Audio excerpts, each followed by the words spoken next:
That was TLC Creep. So over the weekend, I was in Baltimore. I was performing. Earlier that morning, I was going over social media, and I was met with an image of a little boy, a 9-year-old boy, somewhere in Texas with a whip in his hand. He goes to his black neighbor's house, looking for the black little girl. I guess he was going to whip her with a whip.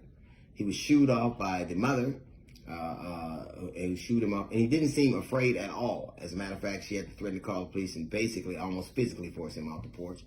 The father, of course, goes across the street, confronts the neighbor's father, and shots are ensued. It's become a mess since Texas law enforcement has arrested the man and accused him, charged him with a felony.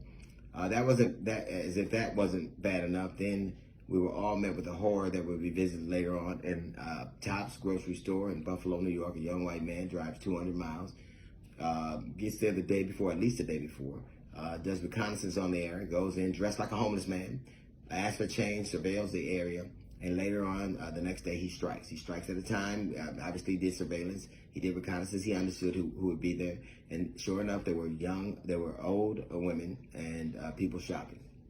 He slaughtered those people, and he was arrested by law enforcement, and he wasn't roughed up. It's interesting that law enforcement seems to be more afraid of a black man they think might have a gun than a white dude they know has one, and will use it. And I think there's a reason. I think that these attacks are not separate. They're not lone wolves. They're coordinated, whether it was El Paso with the Ravens of or Gilroy, California, or Squirrel Hill in Pennsylvania, or even now in Buffalo. They're concerted effort to do exactly what it is. They go to these places to inspire fear, the places you feel the most comfortable, to do it on purpose, to inspire fear. And police would have us believe that these are lone wolves. They are not. They meet on the internet. They understand what they're doing. This young man, he live streamed his murder. This young man drove 200 miles. I'm speaking of the Buffalo murderer. He drove 200 miles. He knew to surveil the area. He had weapons. He did reconnaissance. He understood what was going on. And he live streamed. He did it for somebody. Somebody helped an 18-year-old boy pull this off. And most likely they met online. They were all weaponized by this idea of replacement. And this is not some far-off notion you hear in the dark reaches of the internet. It plays out every night on Tucker Carlson's show. Every single night. It plays out almost every time you talk to you see political figures like Marjorie Taylor Greene, who consorts with white supremacists, or Paul Gosar, who does the same, or the young crippled kid in North Carolina who do the same. Now it's indistinguishable. It is part of the Republican Party, and is a part you need to win. Try winning an election at all without getting right-wing nut jobs to vote for you. Try to do it. This is we can no longer pretend like this happens in some faraway place. These are one-off. These are concerted effort. And there's always been in America, and it's exacerbated now, this nexus between the military, the police, and the far right. It's a nexus. When the Capitol was attacked, how many law enforcement or former law enforcement or former military did they arrest? How many people were involved in that? How many people were involved in the coordination of it? Because there is this idea in America of being replaced was the same thing they said in Charlottesville. This idea is an idea that most white people believe. They believe that they're being replaced. They believe that they're being discriminated against. Now, I'm not for 1 minute saying that most of them agree with the message. I think that's not true. I think most of them do not agree with the message. I think that they don't agree with violence or using these bigoted names. But they agree with the objective. And the objective, plainly stated, is to keep America in control, being controlled by white people. That's the objective. I don't think they're in favor, by and large, the hoi polloi is in favor of this violence, but I damn sure think, and it's proven to be true, they do not agree with the message, but they damn sure agree with the objective. They want this to happen. They want America to stay in white hands. These men, these young boys who've been radicalized, they didn't have to go anywhere. They could turn on the TV, the same TV shows that their parents listen to, the same radio shows have had a hand in weaponizing them.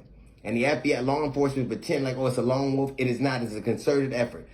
They understand. They meet on the internet. They understand what to do. They pull these attacks off, and they're often arrested more times than not. How many times did you really see when they're pulling any one of these murders away? Do you ever see the police angry about it? No. It's just par for the course because they have a kinship a like mind. Now, I'm not saying they're for the murders, but they definitely understand and have some level of sympathy for what got them there. They believe that they're being replaced, and they believe that they're being discriminated against. Now, they are acting in a way that you would if you thought somebody was invading you. They're murder. This is terror. They're going to places that black and brown people and Jewish people feel comfortable, and they're murdering there, which is the definition of terror. And they did not learn, and they do not have to become Elon Musk is buying Twitter under the auspices of free speech. I want to protect free speech. What speech, what is it that they can't say besides heinous racial stuff? What is it they can't say? Donald Trump is off the internet because he inspired what would be tantamount to a racial attack. He inspired an attack, and it's already you're talking about letting him have access to the same mechanism that did it. Let's be clear. They are being weaponized right in front of our eyes, right on our airwaves, the public airwaves, right in front of everybody. You cannot pretend this is some far right-wing conspiracy. It is parlous. It is every day. It is all throughout the cake. Tucker Carlson, here's the thing. Over last weekend, we watched two rappers. We watched Young Thug and Gunna be arrested for their lyrics. And the prosecutor said they want to use their lyrics because they believed that those lyrics were tantamount to admitting that there was a crime committed. They got 50-some counts. Now, we know that this young man says some of the same thing he hears on right-wing radio and Fox News. He says it all the time. So if Gunner and Young Thug can be responsible for their lyrics, and you can use their lyrics to indict them, how come you can't use Tucker Carlson's words to indict him? But there's a direct connection to, there is, of course, freedom of speech in America, but there's also a difference between speaking freely and yelling fire in a crowded building, and that is exactly what was going on. There is a nexus between law enforcement, between the military and white supremacists, and that is why we have this breakdown. It's not one-offs. It's not lone wolves. This is a concerted effort. They are doing what they're doing to terrorize black, brown, gay, and Jewish people. And they're doing it, and they're weaponized by the very people who you can hear every day. Now, I ask you something. If this was a mullah, or if this were somebody else of a different religion, if this was a Muslim or anybody else, and one of these attacks had happened, they would put a task force together. What is the difference between some zealot imam weaponizing the young men of those places and Tucker Carlson? The only difference is that by and large, most people do not like the rhetoric, but they definitely like the results. That's a little note from the GED section. We got the Jazz Report coming up in 15 minutes. It's the D.L. Hughley Show.